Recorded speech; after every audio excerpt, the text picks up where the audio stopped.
నేను మీకొక కథ చెప్తాను. చిన్న కథ ఇది. అది నాకు తెలిసినంత వరకు అందరికి తెలిసే ఉంటది ఇది. కాకపోతే నేను ఈ కథ ఎందుకు చెప్పబోతున్నాను మళ్ళీ అంటే, రాబోయే కాలంలో ముందు తరాల వాళ్ళు ఎవరైతే ఉంటారో, అంటే ఇప్పటి తరాల వాళ్ళకి ఈ కథల మీద పెద్దగా ఇంట్రెస్ట్ ఉండదు. ఓకేనా?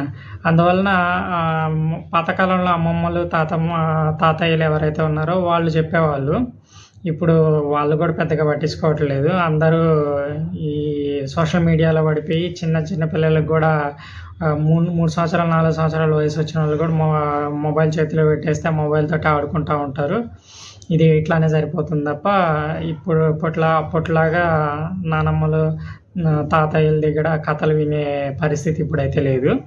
సో రాబోయే కాలంలో ఈ స్టోరీ అనేటువంటిది పూర్తిగా కనుమరుగైపోకుండా ఉండడం కోసం సోషల్ మీడియాలో పెట్టి వేస్తే పడి ఉంటుంది, ఎప్పటికైనా అది అట్లానే ఉండిపోతుంది అనే ఉద్దేశంతో పెడుతున్నాను నేను. కనుక ఒక రాజ్యంలో ఒక రాజు ఉండేవాడు అనమాట.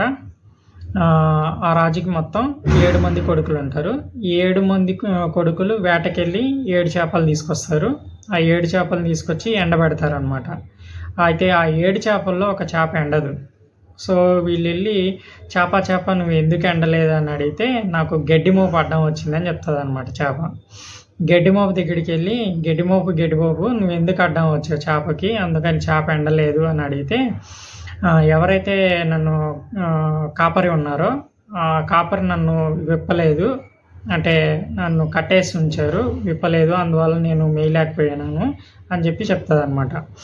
అప్పుడు కాపరి దగ్గరికి వెళ్ళి, కాపరి నువ్వు ఎందుకు ఆవుని విప్పలేదు మేత మేయడానికి అని అంటే, మా ఇంట్లో చిన్న పిల్లవాడు ఏడుస్తూ ఉన్నాడు, వాడిని చూసుకోవడానికే సరిపోయింది నాకు, అందుకోసమని విప్పలేకపోయినాను అని అంటాడనమాట.